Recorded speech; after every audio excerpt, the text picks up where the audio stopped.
Yeah, by just only single surgical procedure. Chỉ trong một lần hẹn thôi. Check the time. And if we did it well by understanding, we can provide and preserve tissue architecture for the patient and of course most cost effective for them. Ở cái thời gian điều trị từ lúc bắt đầu đến lúc kết thúc nó không giảm đi, và nếu như mình có thể tuân thủ, mình thực hiện đúng những cái quy trình thì mình có thể với cái phương pháp này bảo tồn tất cả những cấu trúc của mô níu. Do you think immediate implant treatment in the aesthetic zone is risky? Và nó cũng kinh tế hơn, thì mọi người thấy là cái phương pháp cái kết thúc thì này nó có nguy cơ nào không? Unpredictable. Và nó rất là khó để mà tiên lượng được không? No. Referencing immediate implant, this is you can treat the patient by immediate implant treatment, and you can predict about the outcome in every case. Mọi người nghĩ là mọi người đều có thể thực hiện cái ghép tức thì cho những cái ca ở Mỹ có kết quả khả tiên lượng được. If yes, I will pass this topic. Nếu như mà mọi người thành thạo chuyện này, Because you do it very well right now. they're either too shy or too experienced. Come on. Come on. Please communication with me, because limit of time. If you can do it well, I should not talking about this topic. I will skip to another topic. Cô nói là nếu như mọi người thành thạo vào cái phần này rồi thì cô sẽ cho qua để trong dành thời lượng cho những cái nội dung khác. Okay, if you still wonder about this treatment, I will keep going. Yeah, and because of immediate implant treatment in aesthetic zone, if we did by some mistake and without understanding well, you will see facial mucosal recession. You will see the peri-implant recession like this. Nếu như mà mình thực hiện cái ghép tức thì nó mắc phải một số những cái sai lầm thì có thể dẫn tới những cái hệ quả như là tụt mô mềm của implant mặt ngoài như thế này. Yeah. And by personal experience, if you don't want to get that situation, please follow this step. Thì cái kinh nghiệm của cá nhân tôi là nếu như mọi người không muốn gặp phải những biến chứng như vậy thì hãy tuân theo những bước này. It's not a cookbook, but that is just a guideline. Nó không hẳn là một sách dạy nấu ăn, mà là chỉ dẫn kỹ càng cho từng bước, từng thông số. Nhưng mà nói chung đây có thể là một cái guideline. I always start with evaluation the defect, Điều đầu tiên là tôi sẽ đánh giá cái cắt hỏng trước. and then extraction and preparation the site. Sau đó thì tôi sẽ nhổ răng và sửa soạn cái vùng đặt.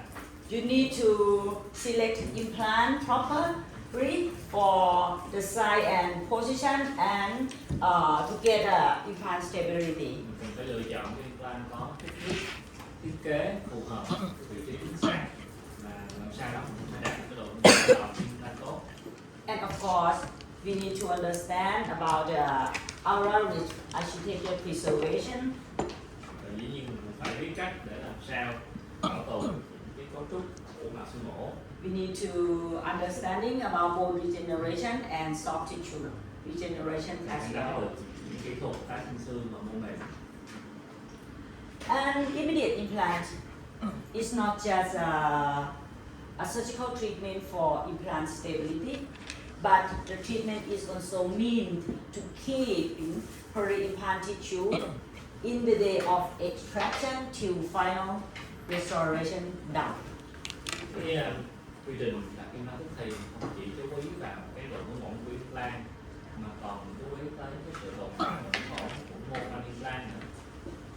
Let's see this case. Mình đi qua cái này nha.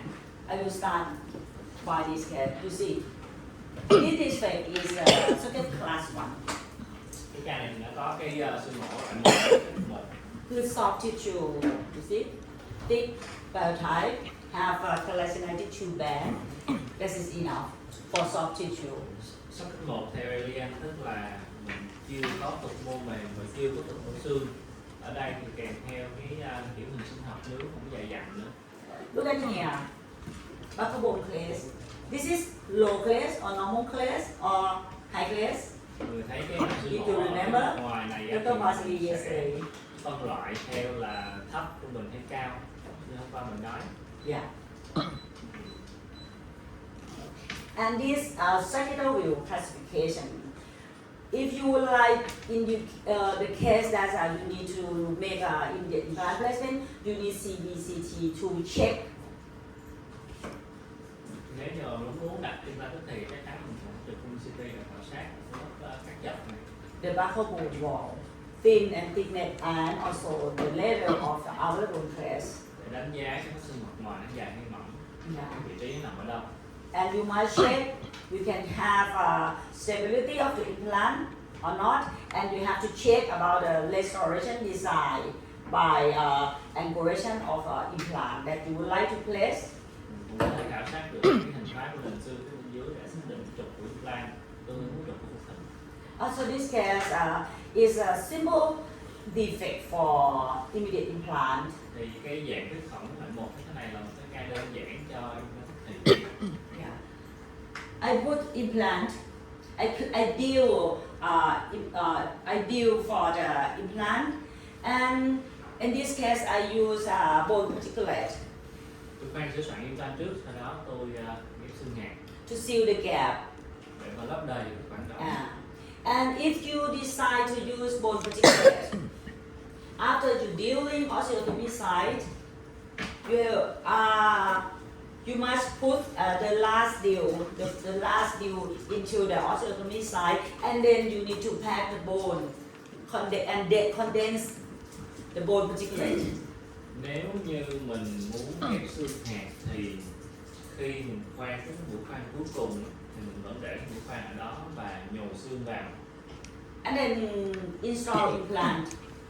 Sau đó mình đặt implant không? Yeah. You will see like this. Sẽ có hình ảnh như thế Bone này. particulate you need to condense it. Cái phần xương hạt của mình cần phải nén này. Yeah. And this case check IQ value is more than 50 and 55. That is enough for me to get to provisional restoration. Đặt xong thì kiểm tra là IQ trên 70 tức là đủ tiêu chuẩn để mình có thể làm hình tạng cho bệnh nhân bất kỳ. After I scan for provisional restoration, Sau đó thì tôi gắn cái vào để cho mấy cháu ấy làm. yeah. And this case, because of that bone thickness is thick bone, and in this case I decide to use just Ossic Boromax. Ở ca này thì xương nó đã dày rồi cho nên là quyết định chỉ ghép thêm cái màng oxit volume max đúng không? I just vertical incision here Có một định dọc ở đây and elevate full thickness. và lật hoàn toàn. Yeah. Insert Ossic Boromax under perostea Nhồi một cái màng Promax ở bên dưới màng xương and then suture. rồi khâu đóng lại. This is CBCT immediately. You see, if we use particulate, we need to make sure bone is packed into the apical area. Đây là cái ảnh ngay sau khi mình cái ghép thì nếu như mình ghép xương hạt thì mình cần phải nén xương đó. This is a critical situation that I follow by use Ossic Boromax with vertical incision. It might be swelling in the first week and then better until 3 months. Cái ảnh làm thương theo dõi theo từng mốc thời gian thì ngay sau khi mình phẫu thuật ghép tới cái volume max thì trong tuần đầu tiên nó hơi sưng nhưng mà từ từ nó sẽ tốt hơn. Yeah, 5 months later, Thời điểm 5 tháng he come back and get ready for final restoration. bệnh nhân quay lại làm phẫu thuật sau cùng. And this is his final restoration Phẫu thuật sau cùng của bệnh nhân immediately by using SILIC. bằng phẫu thuật ngay trong một ngày bằng SILEC. And 2 months follow up, Theo dõi sau 2 tháng, 5 months, 5 tháng, 1 year and a half. 5 rưỡi. Yeah, that is so simplified technique. In this Khá case, đơn giản trong cái ca này. normally we can use a connective tissue graft. Mình cũng có Và- thể polycap nhưng I use the biomaterial instead to harvesting connective tissue in the palate of the patient. thì tôi dùng vật liệu thay thế để tránh cái việc phải lấy mảnh polycap từ cái bệnh nhân. Result is same thing. Yeah.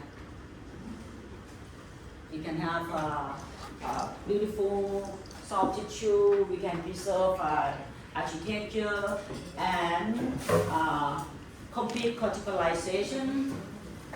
Thấy mô mềm của khối xương nó dần trưởng thành qua thời gian, cái phần xương ghép nó dần được bám hóa ở lớp xương vỏ với mô mềm cái mặt ngoài nó dày dặn. Mineral bone cancellous. In this case, I use mineral cancellous bone.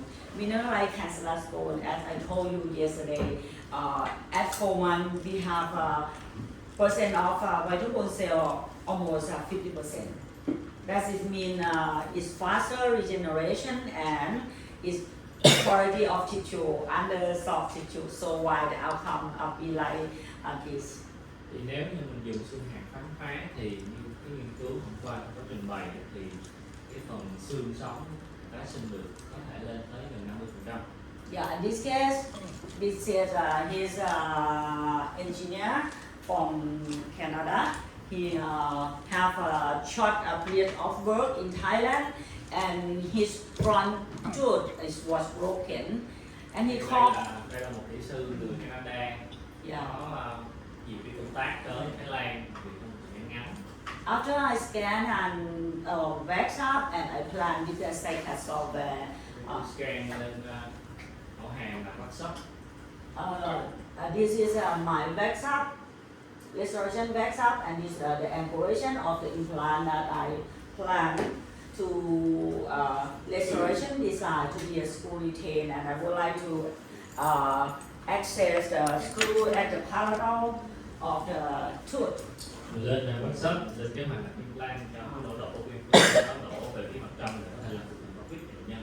This case I open flap because it's not easy to clear soft retain root of him, so I decided to open book flap. Cái ca này thì tôi không có thực hiện trong luật Yeah. mà tôi sẽ mở một cái bàn open book bởi vì Mở thì- khá là khó để mà có thể nhổ một cái chân răng như thế này trong luật bàn. This is open book flap. It's not triangular flap. Đây là một cái bàn open book nó khác với lại cái bàn đánh Open book is like that. Yeah. Thì cái khác biệt nó nằm ở chỗ đường gạch dọc và gạch ngang đó mình sẽ tránh một cái thứ ra. He has a thick buccal bone place. Bệnh nhân có mắt xương mặt ngoài dày dặn. Yeah. And then I scan for his provisional. In this case, I use Ossipromax double up. Thì ca này sau khi đặt implant cũng scan làm hình tạng thì tôi ghép thêm cái Ossipromax. The previous case, I vertical and put the Ossipromax just single layer. Cái ca mới nãy á, thì tôi sẽ thực hiện cái đường gạch dọc và làm một cái như là một cái bạc túi để mình nhét cái vật liệu ghép này vào. For Cái defect, ca này thì tôi sẽ The defect đổ like bạc this. đó. you see a little bit implant surface exposed there. Mình thấy Yeah. một cái phần ren của implant phần nhám nằm đây. Yeah, and if you see a case like this, I recommend you to double up or Ossipromax. Đối với những cái ca như thế này khi mà mọi người muốn gấp đôi cái này lại Double up is mean we have to do like this. I mean, double up. If the single is like this, yeah, double up is be like this, and you need to up this side, up like this. Okay. And one thing you need to do is suturing, that is for stabilize Ossipromax. sau đó thì mình dùng mũi khâu để mà cố định này sau khi gấp đôi. I recommend you must suture for stabilize Ossipromax. Tôi khuyên là nên dùng chỉ khâu để cố định cho cái này Ossipromax. Let go back to this case. Important. If you would like to use this technique, you have to make sure you prepare the site properly fit with the osteobromax. Cái It's different. cái ca trước này á, thì tôi khuyên là khi mà mình tạo lần vàng, mình lần cái vàng fit vừa vặn để mà có thể cố định được cái vật liệu ghép như vậy. Osteobromax fit and stabilized by flat. You know, space fit together. Nó sẽ fit vừa vặn vào, và từ đó nó ổn định. Not using any suture. Yeah. But this case you need to suture. Cái ca vừa rồi mình sẽ không cố định theo chỉ khâu. You need to suture with this is your periosteum. Periosteum suture. Mình khâu đính vào màng xương Cross suture. Yeah. chéo.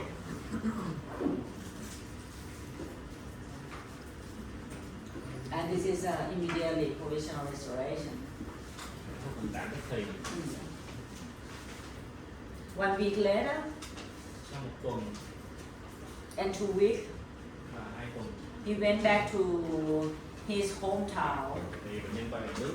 And I thought at that time maybe he cannot come for the final restoration Sau đó thì bệnh nhân không có dịp quay lại để làm một số mục nữa. and look at the gingival level.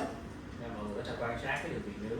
Yeah, but 3 months later he emailed me and he would like to complete treatment in Thailand. Rồi sau 3 tháng thì anh tụi mình liên lạc, nói là anh muốn hoàn thiện cái điều trị ở Thái Lan.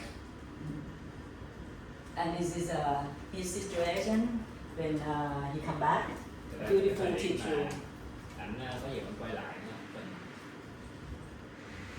This is his final restoration design and final restoration put in. Phần sau cùng gắn bệnh nhân. Yeah, everything complete for this case. This is the final restoration for him. Cái này mình hoàn tất. And this is some particular case that how to use osteobromax for immediate implant placement. In this case, a lot of implant that he had. Cái này thì mình Yeah. có nhiều implant. This is number 24.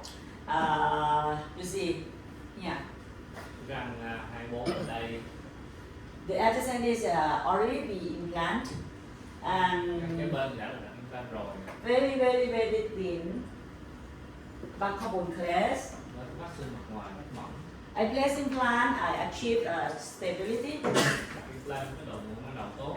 But this case, I use oxycodone instead. Cái ca này mình dùng xương oxy.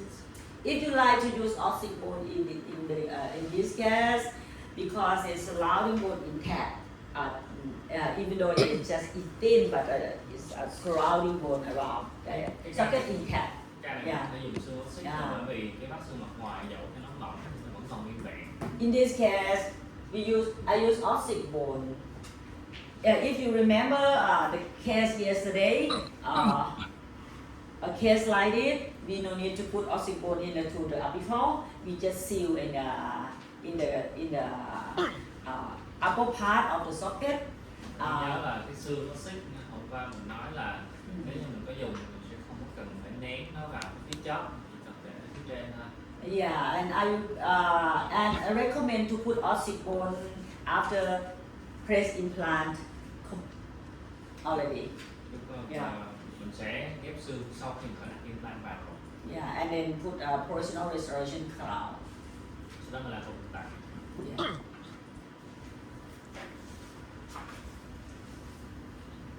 This one.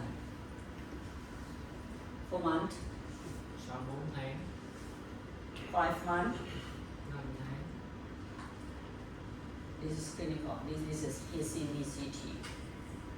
And CT của bệnh nhân và next, again, it's broken. lại gãy tiếp. Honestly, I don't want to touch any tooth of him because a lot of implant already, but it's broken again and again.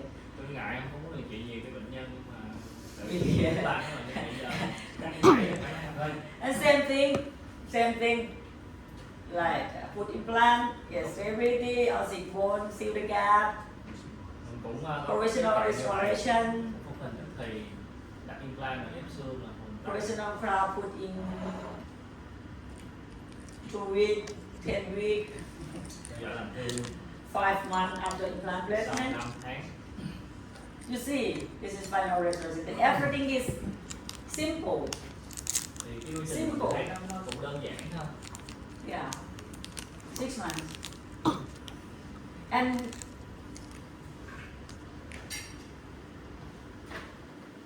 after finish on the left side, he's broken again on the right side to number 14. Bên trái làm xong Same thing. đẩy tiếp năm 4. Same thing. He also asked for implant. Doctor, take it out, put implant. Bệnh nhân cũng chán rồi cái tới rồi nhổ lại tay. Yeah. This is the way I take care of this case. Because of this is why I can do this, because he has a big soft tissue already. Thì Yes, bệnh nhân có một cái it phần had là một bone. bên nó dày rồi. Yeah, and just that. This is the easy case I share to you. Đó là một cái ví dụ ca đơn giản. Yeah, it's simple. And now come to more area. This one. Thì đến vùng nằm khối lớn. She doesn't want to orthodontic treatment, Bệnh nhân không có muốn điều trị đỉnh nha. and finally, we decide to final plan is remove it out. Quyết định của chúng tôi sẽ là nhổ cái răng nó đi. I place implant, put a sick bone over there. Mình đặt implant ép xương xích, No need provisional restoration because ossif can seal không cần phải làm một phần tạm nữa. and separate Cái xương xích mình có thể để cho nó hở. and separate the epithelium and protect epithelium go down into the socket. Nó có khả năng ngăn cản cái mô mềm làm thương xâm lấn và răng. And just let it heal until 8 weeks. Đến tuần thứ 8 And she come back, nhưng quay lại I scanning, I did scanning, and that is final restoration at the day of I scan. của phần tức thì trong phần 1 ngày. You see, faster and simple. Thấy cái quy trình điều trị nó nhanh hơn và đơn giản hơn. This is the initial situation, 1 year 3 and 1 year 3 months. Đây là ảnh trước và sau điều trị. Another one case, molar area. Cái ca khác ở vùng cối. She has a small buccal bone defect and quite thin. Mình có một cái vách xương mặt ngoài đó cũng có hơi phẳng rồi. Place implant, Mình đặt implant, put a scan abutment mình đặt And cái scan scan body. vào. and seal the, in this case I use sticky bone Trường hợp này thì tôi dùng sticky bone, and I use ossic Romax, mình dùng cái màng oxyc max, and then immediate provisional restoration. nó hoàn tạm tức thì. This is the result outcome when we use this material. I use mineral cancellous and ossic Romax as a scaffold, as a barrier membrane, and increasing soft tissue thickness and quality. Cái này tôi dùng xương oxyc và cả cái màng oxyc max để mà hỗ trợ đóng kín vết thương và làm dày cái mô mềm sau khi làm thương. That's 4 months later. Làm thương sau 4 tháng. Final restoration, Sau cùng 1 month follow-up, theo dõi sau 1 tháng sau khi khám một tuần, 7 month follow-up. 1 tháng. Yeah. You see, by using this same component, GBR and GTR, if you see, in this case you see here, buccal bone loss at the mesial of number 37. Tôi thấy cái phần viêm xương mặt ngoài ở răng 37. If we understand and know how to do GTR, we can treat pocket at the middle of 3-7 or so in the same time. Cái kỹ thuật CTI thì mình cũng có thể nhân cơ hội này để mà điều trị cho cái túi da trâu của anh 37.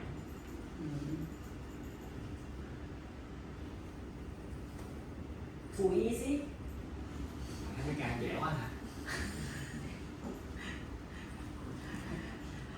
Nothing to wake you up Cũng chưa đủ. because để it's mà can't do anything. Just put oxycodone. Right? Life is so easy. người thấy cái điều trị của cô này cũng cứ là plan là ghép xích xương xích rồi màng xích lên hơn. And this one is more challenge for the previous case because she has a more thin buccal bone. Cuộc đời đơn giản quá cho nên là giờ cô giáo trường ca nó cũng thích hơn một chút nhưng mà cái xương mặt ngoài nó cũng mỏng. Put implant in the socket Đặt implant vào răng and scan. scan. And this one, I use oxycodone instead of sticky bone. Cái này sử dụng xương xích hay là cái xương Yeah. bone. And oxycodone here, oxycodone here. Phủ lên trên một cái màng Oxycodone Max. This is oxycodone. Oxycodone before you put in, you need to make it hydrate with the saline water. Trước Saline khi water. mình đặt cái màng con Max này vào phải cho nó nóng nước trước. But oxycodone you need to hydrate with the patient own blood. Còn cái xương xích thì nó cần phải nóng máu của bệnh nhân. And then after I did a small GVR and immediate provisional cloud, finish and put in. Sau đó tôi tiếp xúc một chút rồi làm một động tác tức thì bệnh nhân. This is the angulation of implant. Cái hướng của implant.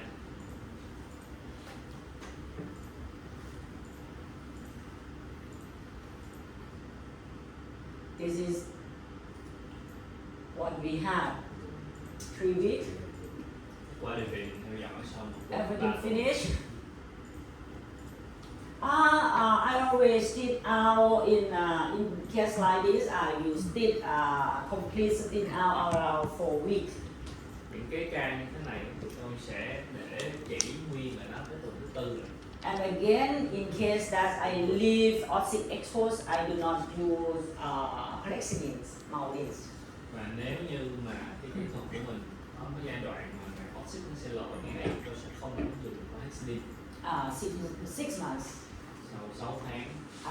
Final restoration Mình sau cùng was still 4 months. sau 4 tháng. Follow up. You see completely healing. Yeah. This one. Chẳng hạn He's a young man, come far from me. bệnh nhân trẻ tuổi He has xa, a retained root over there. còn một cái chân răng mình sót Yeah, open book flap again. cũng là cái bạc của mình bút. For immediate implant placement and socket preservation or dental implant site development, I usually use the open book flap. Để mà Does it ghép recommend? xương thì tôi sẽ sử dụng cái bạc của mình bút này. In this case, after remove his retained root, you see thin buccal bone and bone fenestration over there. Sau cái ca sau khi mà nhổ răng mình có thể thấy cái xương mặt ngoài nó còn mỏng và nó có một cái cửa sổ xương ở dưới Like this. như thế này. Tell me, what is the material you will order for this case? Thì mọi người nghĩ là ca này mình nên dùng vật liệu gì? Who will tell me? What kind of the material you will order for this case? Ca này mình sẽ dùng vật liệu Maybe Oxyma. Oxy, Oxyma. Oxycoromax. Just Oxycoromax. chỉ Another dùng one else? chỉ dùng cái màng con mát. Oxycodone. Oxycodone too. Yeah. Thank you very much. Yeah. I put the implant inside the socket. And you Cái see the vai gap này, around and 60 yeah. Yes, you're right. và ghép xương ngón xích là bác cho là chính xác. And now you know and come here to stay and speak. Bác cần phải nói cái câu Okay, that's it. Just put oxybol around here and at the back of the defect. Oxybol can directly place into the implant surface. cái xương ngón xích mình có thể đặt When you use oxybol, you don't need to harvest any autogenous bone graft to be in the first layer of không cần yeah, phải no need ghép autogenous bone nhiều lớp anyway. như là cái phương pháp Yeah. ghép một lớp xương tự thân trước rồi cái And then that, and then I use oxybol max. rồi dùng phủ lên Oxybol. màng Oxybol Max. Yeah, and suture. Yeah, 4 weeks you come back to remove stitch. Cắt chỉ sau 4 tuần, 3 months after that, sau 3 tháng final restoration chăm sóc cùng has been done by using silic. cái tác siêu rét And this is his final restoration. sau cùng của bệnh nhân. The 6 months follow-up. Giờ sau 6 tháng Now you can predict if you would like to place implant immediately after extraction and understand how to regeneration, reconstruction, bone around implant and also soft tissue. bây giờ mình sẽ thấy là You can predict the outcome like this, like I did. cái quy trình đặt implant tức thì nó sẽ có cái khả năng tiên lượng tốt nếu như mình có kết hợp với ghép xương và cái khuôn này. Everything like look easy, but I would like to share with this case because maybe one day, someday in the future, you use this product. Những cái ca vừa rồi là những cái ca dễ thôi, nên bây giờ thì tôi sẽ muốn giới thiệu những cái ca nó khó hơn, phức tạp hơn, có thể trong tương lai các bác sĩ sẽ dùng thử cái sản phẩm này Maybe you will face this situation. và đối mặt với cái ca kiểu như vậy. This is a man who had with who come with a large buccal bone defect, as you see the screen. Ca này nó có cái khoảng xương vụn ngoài rất là lớn, mình thấy ở trên màn hình. Please tell me, in this case you will do the surgery with flap, operation or flapless? Thì ca này mọi người sẽ điều trị là phải cái phương pháp Will you do flapless or open flap? open flap. Open flap. Who will treat this case with flapless surgery? Một bác lật vàng, có bác nào không lật vàng không? Okay, this room agree to open flap. Mình thống nhất là lật vàng à? Yes, should be. Yeah, should open the flap because of the infection and large defect. Mình nên lật vàng ra vì cái thẩm rất là lớn, có nhiễm trùng. Immediate implant treatment is doesn't mean flapless surgery. Cái điều trị implant tức thì không phải lúc nào cũng phải là không lật vàng. It means that we can place implant immediately. Chỉ đơn thuần với nghĩa là mình có thể nhổ ra implant tức thì thôi. Flap or flapless, we need to evaluation and make decision Là phải không lật vàng. by using defect, prevent the surgical approach. Tùy vào cái hình thái của khuyết hỏng phương pháp phẫu thuật. Yeah. In this case, I open the flap, Cái này tôi lật open vàng. book flap. You see, large buccal bone Thấy defect. cái khuyết hỏng And ở deep. ngoài rất lớn, sâu. I put implant Đặt implant vào. in the right position. I don't care where is the buccal bone level. Đặt I implant don't vào, care, không as I quan told tâm you. tới cái mức của xương mặt ngoài ở đâu. Yeah. Put implant in, and this case I use sticky bone Ở cái này thì tôi dùng sticky bone with oxychlor max. phủ lên cái màng của Oxychlor Max. And he also want to, doctor, I would like to have the tooth here because I can smile and I don't want to have the gap over Bệnh nhân there. cũng mong muốn là không có bị trống răng.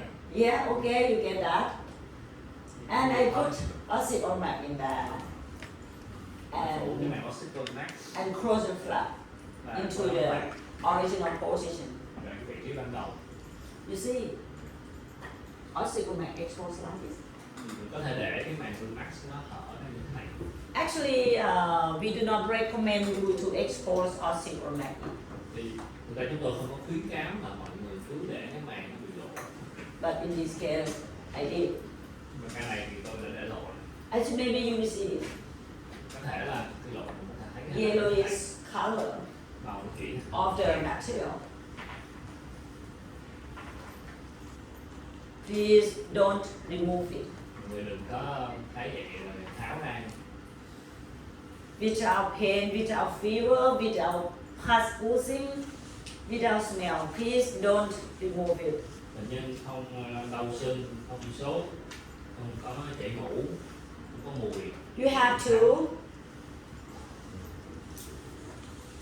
just let your patient how to clean. Chỉ cần hướng dẫn cho bệnh nhân biết vệ sinh răng miệng. Salt, yeah, saline solution Sốt miệng or muối, or just water, drinking water, làm nước không, nước uống. just that, and don't brush. Mình đừng có chảy vị trí của In this case, you see the suture is loose because patient he told me because there's no pain. I you know that. Cái này thì mình thấy có chỉ nó buông xuống ở đây.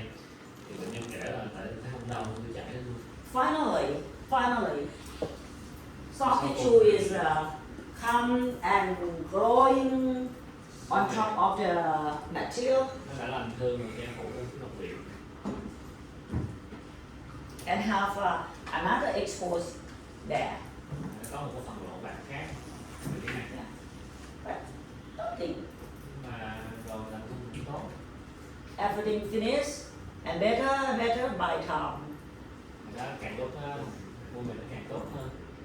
3 months is be like this. Sau 3 tháng nó có ảnh hưởng thương như thế nào? Check ISQ Kiểm tra SQ. before final restoration. You see, we have beautiful surrounding implant Người thấy có tissue, mô phần implant rất là đẹp. and this is his final restoration. Và phần sau cùng đây. Tell me, Thì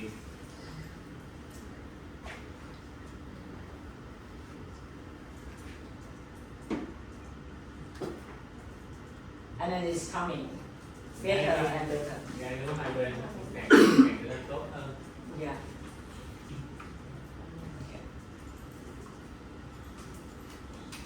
No question? No comment?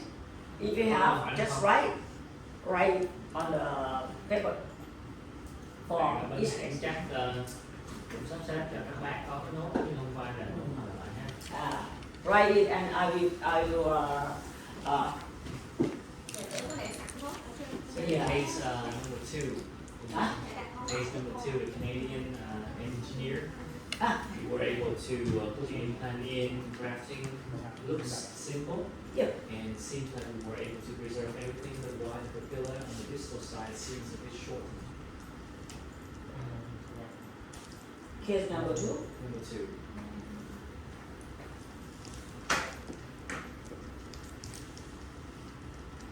This case I follow just I don't I didn't have the chance to follow him because he lived in Canada. Nó hỏi cô ở cái ca thứ hai cái răng cửa thì ban đầu nhìn thấy You mean Chapavilla? Yeah, so Case number 2.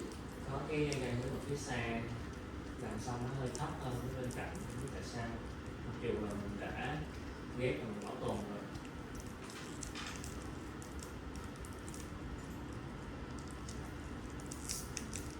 This one. So the distal papilla, particular ones. Oh. two, I think if I have more follow-up, I think it's going to be better. Because this is just 3 months after surgery and he come back to have a final restoration. Đây là cái ảnh mà tôi gắn chụp hình nó sau 3 tháng sau cái phẫu thuật thôi. Thì tôi nghĩ là trong tương lai nó sẽ tốt hơn. If I have the chance, maybe later. Maybe give the more follow-up for Tôi you. sẽ có càng theo dõi xem bệnh nhân. Or if not, I will tell you, please don't do this technique anymore. Okay? Please do not use this technique anymore. Just kidding.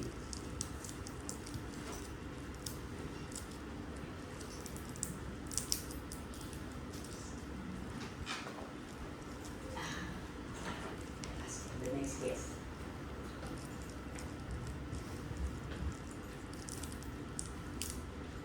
I don't understand why she can live with this situation for a long time, but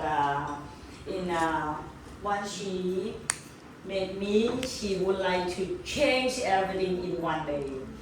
Thì không biết là bệnh nhân làm sao mà chịu được cái tình hình sức khỏe đang bị như vậy một thời gian rất là lâu, bệnh nhân tới gặp tôi muốn là thay đổi hết một ngày. I cannot live without my teeth doctor. Tôi không sống được với mấy cái răng này nữa các bạn. And this is her critical situation. Hay là ảnh chụp At the bệnh viện một first bệnh nhân. minute. And this is CBCD, her CBCD. This case I put in the topic of immediate implant placement. Cái này tôi xếp vào cái chủ đề tức thì. If you think this is the candidate for immediate implant placement and immediate provisional restoration, Đây là phương pháp tức thì. yeah. This is after extraction. I put implant in and scan for her provisional restoration. Sẽ đặt hai cái implant và scan làm hiện tại. Because of her implant is here and exposed, and then we need to small grafting. Nó hơi lộ ra nhưng mà tôi sẽ cần phải ghép thêm. In this case, I use American slab combination with osteoporomax. Cái này tôi dùng xương hạt bánh hóa kết hợp với lại cái này Sublime Max. And this is final restoration. I know it's provisional restoration immediately. Tức thì Yeah. And then she can smile bây giờ thì nó có thể cười được mà. as she asks for that.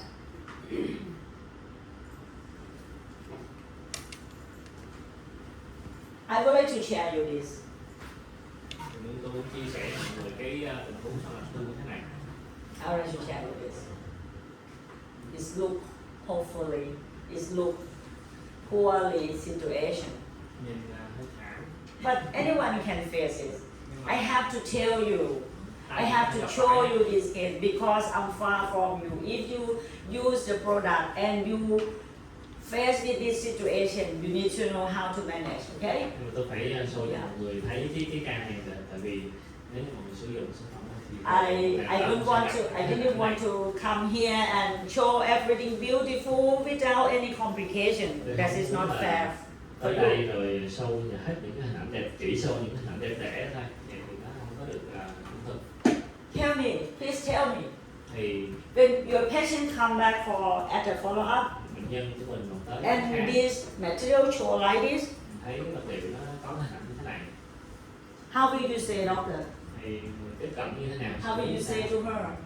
Mình nói bệnh nhân sau đây. How you tell her? Mình trấn an bệnh nhân như thế nào? Huh? So we ask if she feels swelling, pain, smell, loss. Actually, No, without anything about infection. Oh, sorry, it's failed. Để nói bệnh nhân là chà thôi thất bại rồi. She suggests waiting. Just waiting, She just waiting. And how to take care of the wound.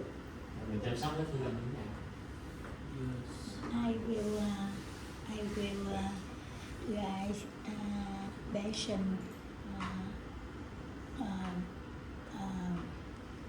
Để là tiếng Việt của mình. vệ sinh răng miệng luôn chưa ta? Oral hygiene là mình chăm sóc cụ thể như thế nào? Mình kể lên. Đồng brush in Strawberry. Yeah. Don't worry. It will finish beautiful. Yes, you suggest that the patient just don't worry, don't rush and too aggressive.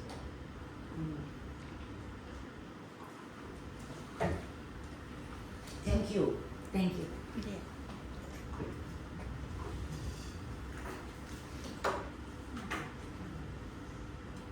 It's not the magic.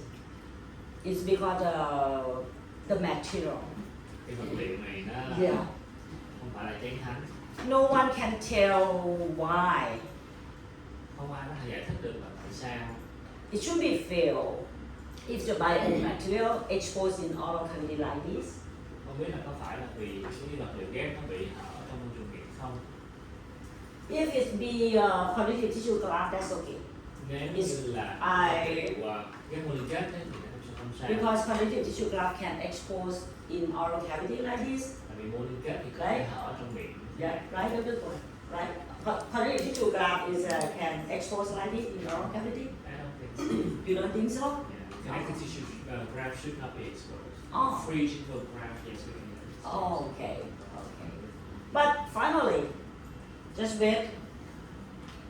But one thing, please remember about balance. If you sure that you put implant in the right position, you make the bone, you make the soft tissue, finally you will get these outcomes. Nhưng mà nếu như mà mình đặt cái implant nó đúng cái vị trí rồi thì cái lành thương sau cùng rồi nó cũng sẽ tốt thôi. You see? It's not clear AI creation. Cái này thì không phải là hình ảnh AI đâu. It's not AI creation. I have to tell you because every day maybe we cannot. This is the real. This is the fake by AI. Yeah. Vì nó And tức- finally, trong tương lai khi mình không có phân biệt được đâu là AI đâu là thật nữa. final restoration.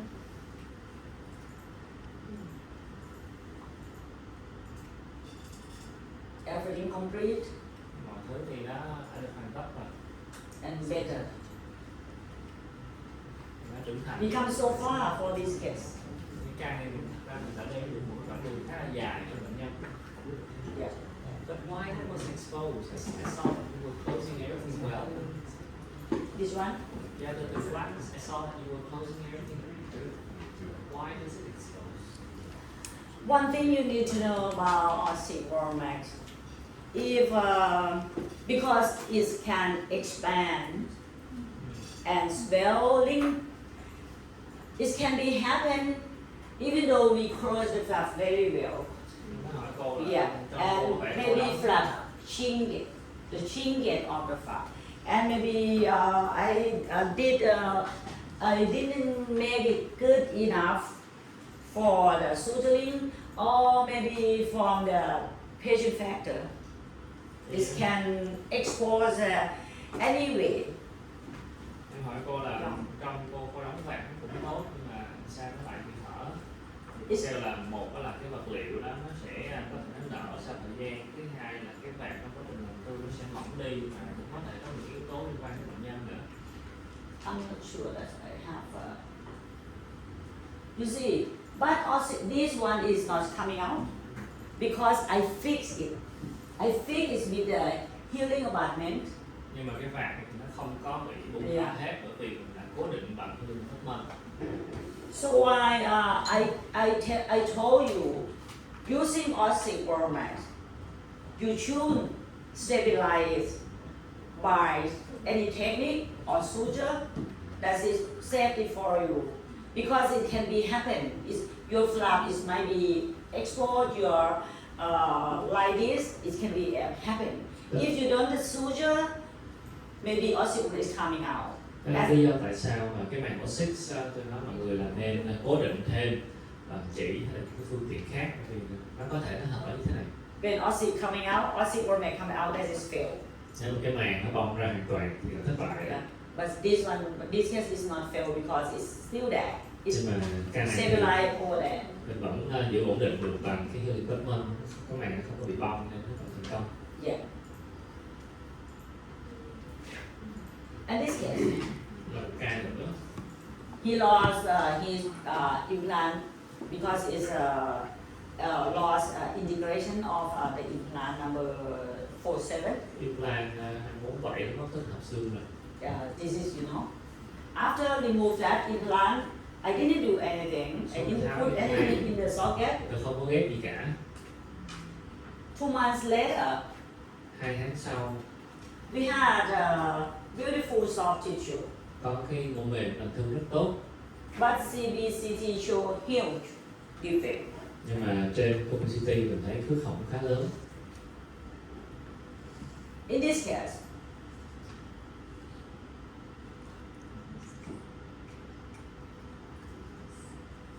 I decided to press implant immediately after I remove this. But because I told him, okay, I'll try to put implant. But the implant that I select at that day is not wide diameter implant. Cái thời điểm tôi tháo cái implant bệnh nhân thì tôi có dự định là đặt implant tức thì, nhưng mà không phải là cái implant mà tôi chuẩn bị nó không có đủ lớn. We can select the implant diameter wider, allow 6 or 7 diameter implant. Thì cái implant mà mình đặt vào nó cần phải lớn hơn cái implant một chút, nên là phải lên tới 6 đến 7 mm. And then you can engage implant with the bone wall. Chúng ta có thể gài vào những cái vách xương xung quanh. But Nhưng mà I have just 5 diameter implant. trong kho tôi có implant được tính 5 mm thôi. Yeah. Gọi hãng gì? You know. Call the supplier in case you want. Yeah. Actually, I have a more wider diameter, but I would like to challenge this implant surface. Thì thật ra thì Yeah. tôi cũng có cái implant đường kính nó lớn hơn, nhưng mà cái này tôi cũng muốn You see? thử là cái đường And- implant này nó đủ tốt không? And what I thought at that time, I thought at 2 months I should have a broken bone at the apical area. Even I cannot see in CBCT. Ở cái thời điểm làm thương sau 2 tháng sau khi tháo cái implant ra thì tôi dự đoán là mình sẽ có cái phần xương ở phía chóp thì nhiều hơn một chút, mặc dù là mình không có thấy được rõ ràng trên CT. And by experience so many years, I have confidence that Và dựa vào I cái can achieve permanent stability of that implant. cũng dựa vào cái In this kinh nghiệm nhiều năm mà tôi có thể tự tin là tôi đạt được cái độ vững là tốt cho cái implant này. Finally, this implant was installed in the socket. Sau cùng thì mình đặt cái implant nó vào cái vị răng đây. At the first it looked nice, Mới đầu mình nhìn cũng đẹp, but finally nhưng mà my sweat, tôi tắt mồ hôi because I can say that it's almost zero stability of the implant. tại vì gần như là cái implant nó không có đủ bộ độ mỏng. How should we do? How to stabilize implant in the position like this? Làm sao mà mình đạt được cái độ mỏng bắt đầu cho implant ở vị trí như thế này? Is it difficult? What shall, if it be you in that day, how should you do? Làm như thế. Keep moving, keep go on, or remove the implant out? Mình nhắm mắt làm tiếp hay là thôi mình tháo implant? Doctor, please, we have more experience than me. Okay? Please share my, please share, just share. Nothing wrong, nothing right. Anh Quang tính sao anh? Please tell me, beautiful lady. Khâu bùi, she would submerge the implant with some bone broth. Oh, okay. Submerge it. And how do you sure that the implant is in the position that you would like to be? Is be. Làm sao mà mình đảm bảo được cái implant nằm đúng vị trí mà mình mong muốn?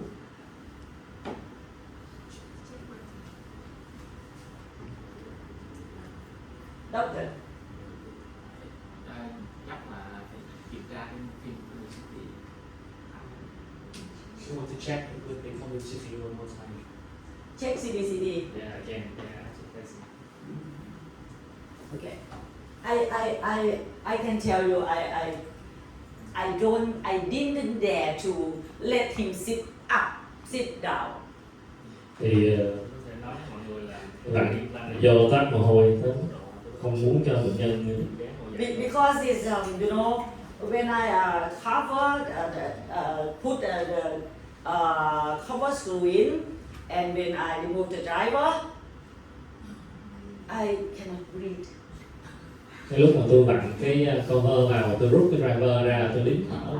Because implants is will coming out Ở cái implant nó đi theo driver ra luôn. at that situation.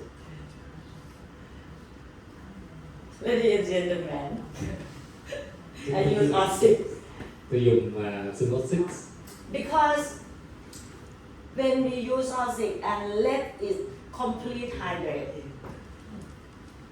Cái xương and Oxy khi mà nó ngấm đổ máu á, light force, put it, and wait just a minute, it will set. thì sau khi mình đặt cái phần xương đó vào nó ngấm máu thì nó sẽ hơi nở. And you are right, doctor, I close. Thì hồi nãy có bác sĩ trả lời đúng là tôi sẽ vùi implant này. And what's next? Rồi cái gì xảy ra tiếp theo đây? And that night, Tới đó thì play. Yeah, I play. xứ sở thần tiên chắc không sao đâu. I play have been continued playing for him tôi liên tục cầu nguyện cho bệnh nhân và cho tôi until finals. tới cái thời điểm 5 tháng I re-entry tôi mở ra to second step implant. thì phẫu thuật thì 2. And you see, I still, this is the oxygen. Thấy cái màng oxy Momax. Oh, oxybone. Xin lỗi là Oxybone, not oxybone. In this case, I didn't use anything. I used just oxybone, smallest piece of oxybone. Yeah, and this is a clinical situation. 4 weeks after second stage, and he come back and then it's again for his final restoration. 4 tuần sau khi đặt healing để làm số cùng. You see, I don't know this is my luck because of my luck, or because of the surface of implant, or because of the material. Tôi But không biết là I cái have này good luck, thành công là bởi vì tôi gặp may hay là tại vì cái hợp điểm nó quá tốt.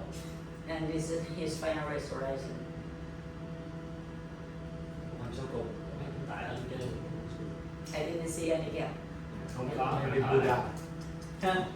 Maybe Buddha. Yeah, because I pray, I continue pray. Yes, praying. So the trick is come back home, go back home and pray for kids. Okay. It's not amazing. It's amazing. It's amazing. But it's not. But it indeedly, you know, because of once you put place implant stability, a primary stability, that is good. But if not, you need to know how to do faster regeneration. thì khi ta mình đặt vào nếu mà nó đủ độ ổn được thì tốt, nhưng mà nếu mà không đủ Even though mình it's cần phải biết làm sao để mình có thể mình tái sinh được nhanh hơn.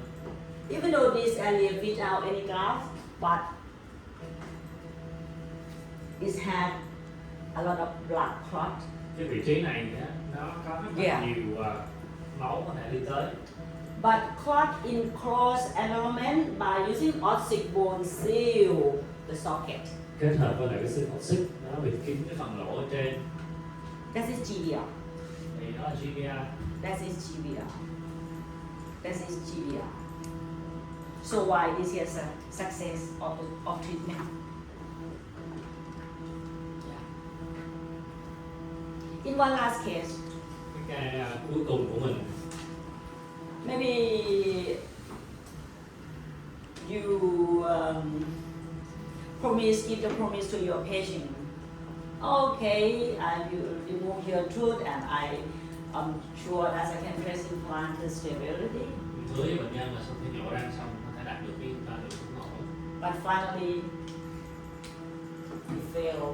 nhưng mà không may thì lại không làm được như vậy. In this case, I use mirror cancellous. Ở đây thì tôi dùng xương hạt bán hóa.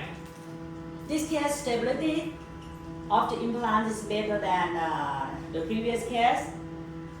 So I can put sticky bone and dentist. Cái hình thái cái khổng của cái ca này thì nó thuận lợi hơn ca trước. Tôi sẽ dùng sticky bone để mà tôi nhồi vào. Because of in this case has a low buccal bone trace and thin. You can see in a soft tissue before your extraction. If soft tissue show like that, this is his bone. This is the bone is low with low trace and thin buccal bone trace. You see soft tissue around the tooth. Mọi người có thể thấy Show là like cái that. phần mô mềm ở phía mặt ngoài ban đầu khi mà nó mỏng thì nó có thể cái phần màu xương ở phía bên dưới nó cũng sẽ mỏng và thấp. I use mineral cancelate with PIF for this case and then cover with ossiplast membrane. Ở đây thì tôi ghép xương hạt bán hóa kết hợp với lại dùng PRF cái màng ossiplast. Please remember, always use barrier membrane after you use bone particulate. Nếu như mình dùng xương hạt thì hãy nhớ là luôn cần phải phủ màng. And then close. No, it's not close. It let it heal like secondary wound healing. Và khâu cố định màng ở phía bên trên để nó lành thương thứ phát. And this is when you will see after ossiplast exposed in oral cavity. Đây là cái hình ảnh mình sẽ Again, please take this picture nếu như mà cái màng For ossiplast yourself. trong miệng. or for your patient. Mọi người hãy ghi nhớ cái hình That ảnh it này, can be happen. có thể chụp lại để mà sau này mình giải And quyết please được. don't worry about anything when you saw this, Cái when hình you ảnh see này nó có this. thể xảy ra và người đừng quá lo lắng. Maybe next year or next 2 years you didn't see situation like this. Maybe you forget about what I say today. Mọi người nếu mà làm mà không có gặp những cái tình huống này có khi là 1-2 năm sau Because có another lợi. material cannot expose like this. Vì hầu hết những cái vật liệu không có And thể 4 để months. lộ như thế này được. I wait this case. I wait until 4 months. I re-entry. This is the tissue that I had, and this is ossiform is still there. Oh, ossiplast is still there. Cái đợt tôi làm phẫu thuật 12 mình bộc lộ ra mình thấy là nó vẫn có cái này ossiplast. Ossiplast. Cái này ossiplast. Yeah.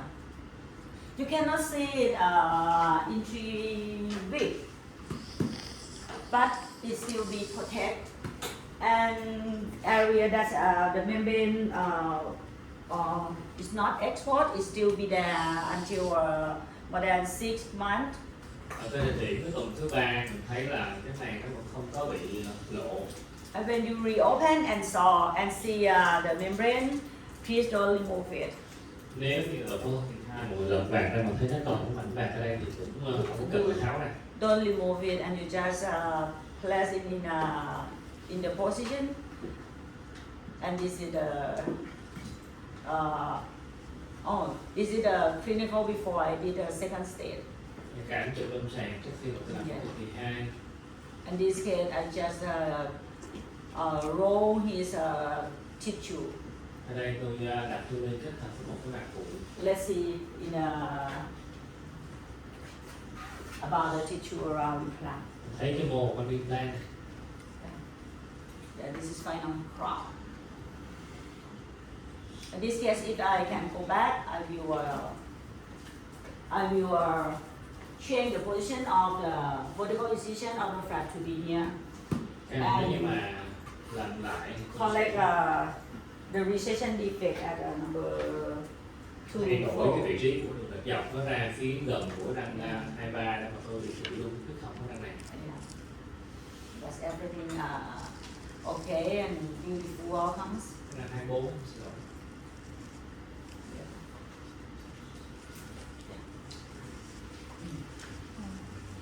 I select a case that in situation maybe you can face this that in the future. Tôi lựa chọn những cái ca điển hình mà nó có thể mọi người sẽ đối mặt trong tương lai.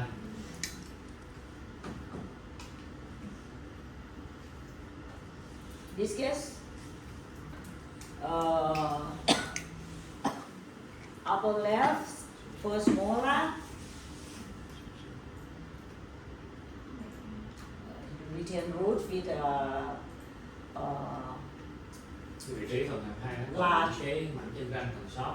socket, and thin buccal bone Có cái xương mặt ngoài mỏng combined with the fenestration. kết hợp với lại cửa sổ xương.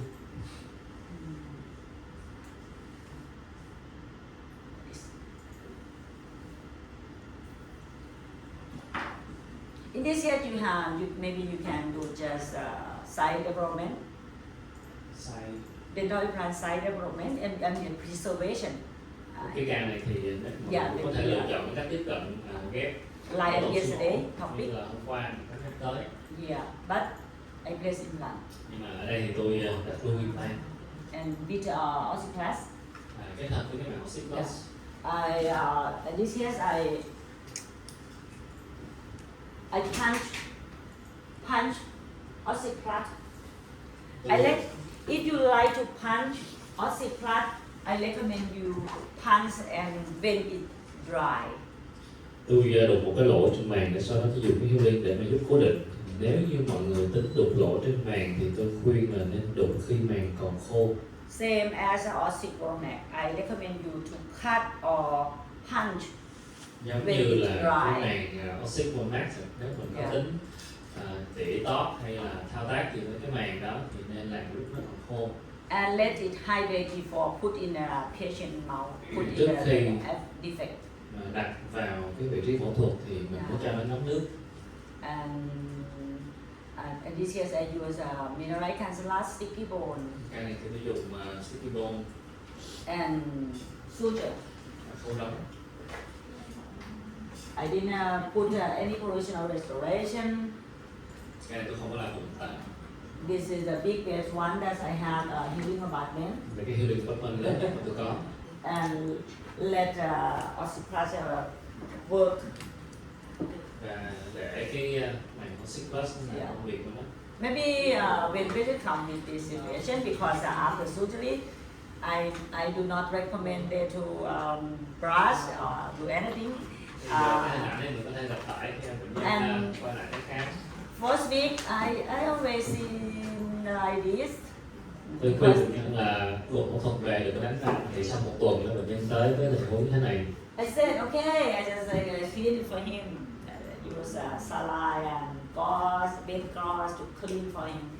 Thì lúc đó thì tôi cũng bơm rửa nước Muối rồi tôi dùng còn tôi lau cho ảnh thôi. It can be happen. Chuyện cũng có thể xảy ra. Yeah. It look dirty, Nhìn hơi dơ. but it's better and better. Nhưng mà rồi thì nó cũng sẽ làm thương tốt. Because ossic is not a cell around. I didn't show you about the paper, the study. There's a common question that I already got from the participant. Có một cái câu hỏi mà tôi thường hay được hỏi. Why like that is not infection? Tại sao khi mà nó lộ như vậy, nó dơ như vậy mà nó cũng không có nhiễm trùng? Because cell around the ossic product is almost be the macrophages and lymphocytes, Vì qua những cái vị trí mà nó bám and bacteria doesn't like that cell. quanh cái màng thì nó đều chỉ là những cái đại thực bào hay những cái tế bào bạch cầu thôi, chứ vi khuẩn thì nó không bám được. And you see what I found.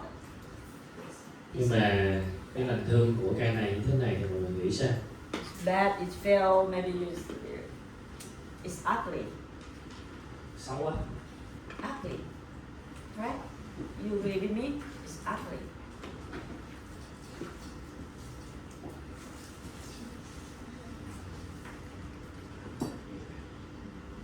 It's ugly. Lành thương xấu quá. It's ugly. It's still ugly? Nhưng bây giờ thì còn xấu không? This is final resource. Một số cùng.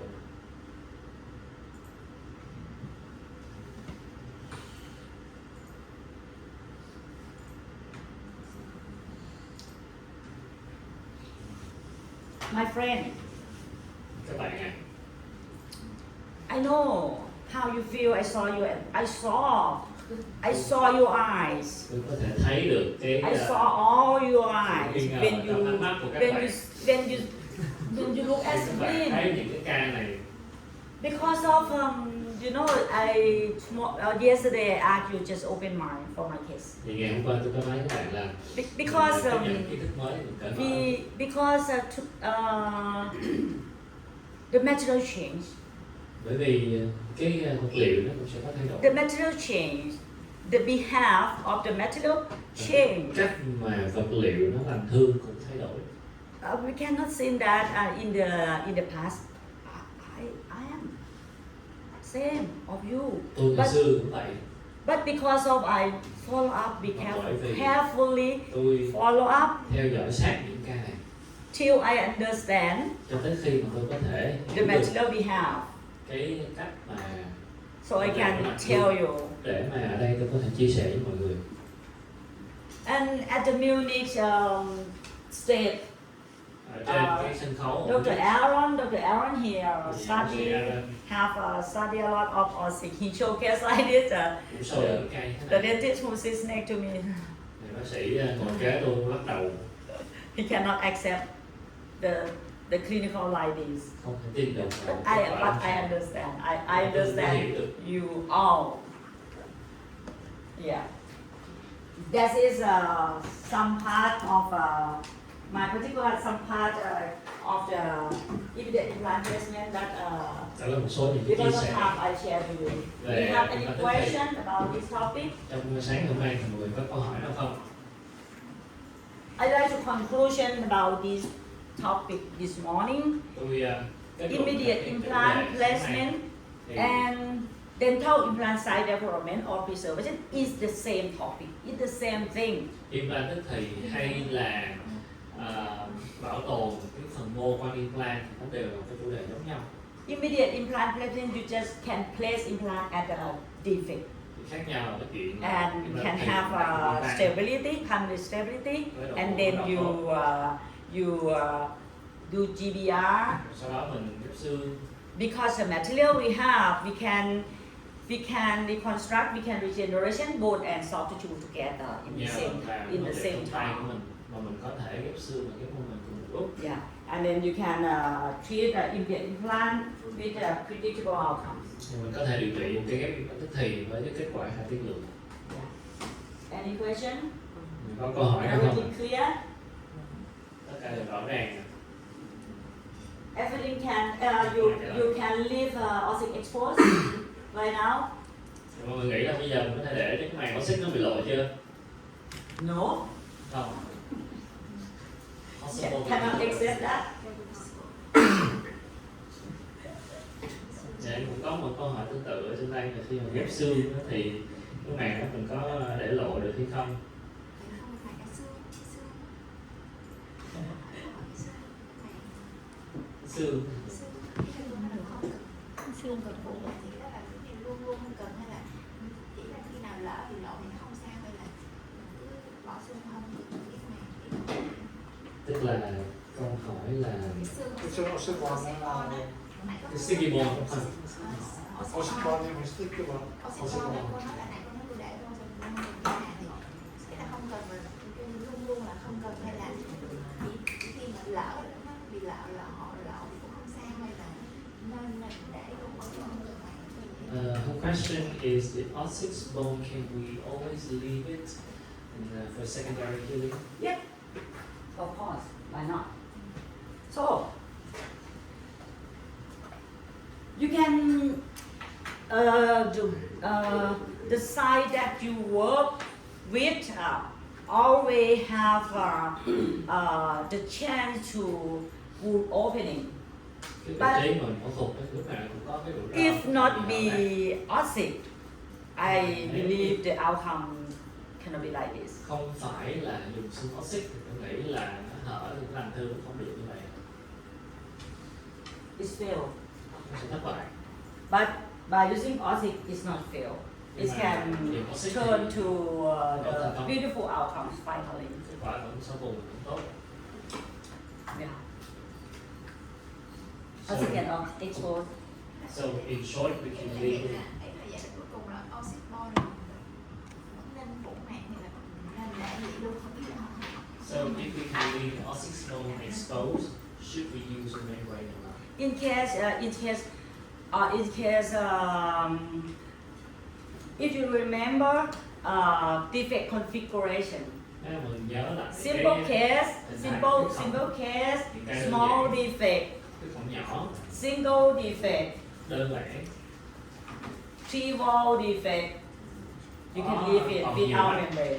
Mình có thể mà ghép mình trong ngoài But cũng được. in case moderate risk or high risk, Những cái ca mà có rủi ro trung bình, without bone wall, không còn you need bát nữa, membrane. nên mình sẽ cần một khung So màng. why I already told you about, it's not about just the material. You need to understand the defect that you face with.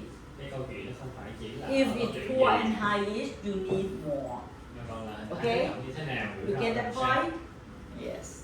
Thank you for your question.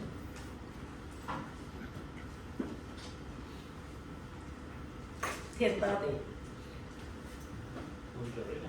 Giờ mình You would like to get a break? So what's next? We can have a short break for 15 minutes. Chắc mình giải lao Okay, ngắn khoảng good. 15 phút ha. To calm down. To calm down. I just would like you to see that because if you didn't see the screen, you will feel by your past experience that it failed. Thì cũng Okay, giới thiệu just nó that. cho mọi người. Vì nếu như mà mình dựa vào những cái kinh nghiệm cũ mình thấy những hình ảnh làm thương tương tự như vậy, mình nghĩ nó sẽ thất bại. It's not a protein membrane like the past experience that